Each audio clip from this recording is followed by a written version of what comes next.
Hello everyone and welcome to this module on clean and efficient local energy supply, district energy systems. My name is Cecilia Martinez and I am the coordinator for Latin America and Africa of UNEP's District Energy in Cities Initiative, an initiative that supports cities and countries in the development of district energy systems. In this module, we are going to talk about district energy systems and their role in supplying clean and efficient energy to a neighborhood. This module will present the concept of modern district energy systems as a way to unlock energy efficiency and renewable energy at the neighborhood level. The presentation is structured in three parts. The first part will mention a short description of district energy systems, along with their environmental and economic benefits for the local community. The second part, we talk about strategies and best practices to develop district energy systems. And the third part will showcase examples of successful implementation. So let's start by introducing the concept of district energy systems. What is district energy? District energy systems, also known as district heating and cooling, are a network of underground thermally insulated pipes that carry out either hot or cold water and that connect multiple buildings in a city to supply heating and cooling.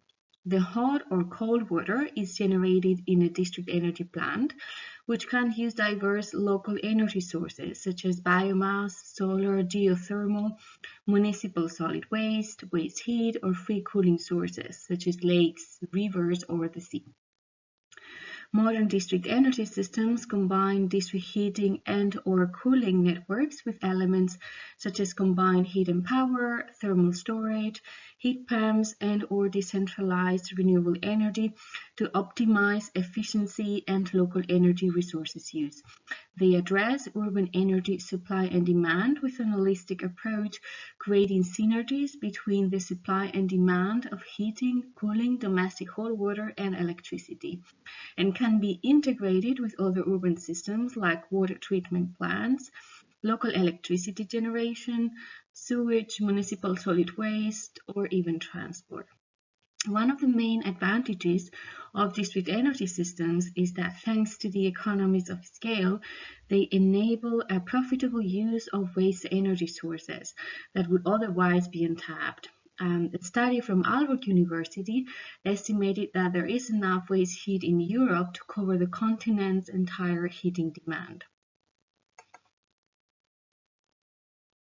Cities around the world adopt district energy systems to achieve important benefits, including reducing refrigerant emissions like HFCs and HCFCs to comply with the Kigali Amendment to the Montreal Protocol, reduce greenhouse gas emissions from heating and cooling, improve local air quality, reduce costs for heating and cooling, improve energy efficiency, reducing primary energy consumption for heating and cooling, reduce blackouts and stress on the electricity grid, improve resilience and reduce dependency from fossil fuel imports, and increase the use of locally available renewable energy sources and waste heat. For example, in Copenhagen, the city's recycling waste heat district heating plant saves 655,000 tons of CO2 emissions annually, and in Qatar, the district cooling system reduces electricity consumption by 55% compared to individual air conditioning units. Despite their multiple benefits, cities need to address diverse barriers and challenges to enable the deployment of modern district energy systems, especially in new markets. The best strategic policy response will depend on local conditions, including the city's social, economic, and environmental objectives, market structure, population density and size, availability of capital, credit rating, local expertise, existing infrastructure, and energy mix. However, there are some general key steps that may guide you in the process of development a district energy system in your city. They are the following. First, assess existing energy and climate policy objectives, strategies, and targets, and identify the catalyst. Second, strengthen or develop the institutional multi-stakeholder coordination framework. Third, integrate district energy into national and/or local energy strategy and planning. Map local energy demand and evaluate local energy resources. Determine relevant policy design considerations. Carry out project pre-feasibility and viability. Develop a business plan. Analyze procurement options. Facilitate finance. And set measurable, reportable, and verifiable project indicators. These steps can be taken individually or packaged to meet specific city conditions and needs. The existing policy actions in a city and the degree of experience in developing district energy systems will inform which steps are applicable in each city. Cities around the world have been using district energy for decades. The following slides show examples of district energy implementation in different geographies and using a wide variety of energy sources. The first example is the city of Vancouver. Vancouver wanted to demonstrate the feasibility of using sustainable solutions to supply low carbon heating to the city. After assessing locally available clean energy sources in the city, they decided to build a district heating network in the southeast Folk Creek neighborhood. The city recovers waste heat from its water treatment plant and uses it to supply heating and domestic hot water to the buildings nearby. Over 10,000 tons of carbon emissions are saved annually with this system.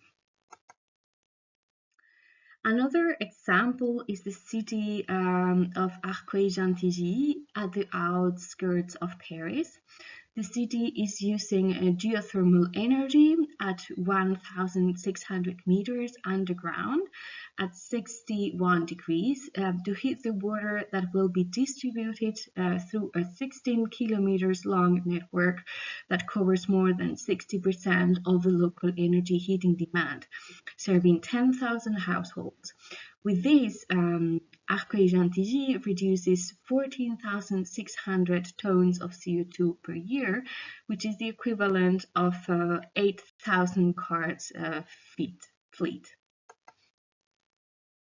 And the last example is Hyderabad Pharma City in India, what will be the world's largest pharmaceutical industrial park. The city has decided to use district cooling instead of individual cooling chillers to supply cooling to industrial customers. Chilled water will be produced in a centralized manner by a chiller plant and will be distributed to customers through a 30 kilometers long district cooling network. The network will be using a central command and online monitoring system for more efficiency. And in addition to improving energy efficiency, the system will also help reduce refrigerant emissions. To sum up, the development of modern and affordable district energy systems in cities is one of the least cost and most efficient solutions for reducing greenhouse gas emissions and primary energy demand from heating and cooling in a city. District energy systems can use a wide variety of locally available clean energy sources and are the only way of utilizing otherwise untapped waste heat. The successful development of district energy systems required a strong multi-stakeholder coordination and technical capacity at the local level. This is the end of the module. I hope that you found it useful. If you have any questions or want to know more about district energy or UNEP's district energy program, please send me an email. Goodbye.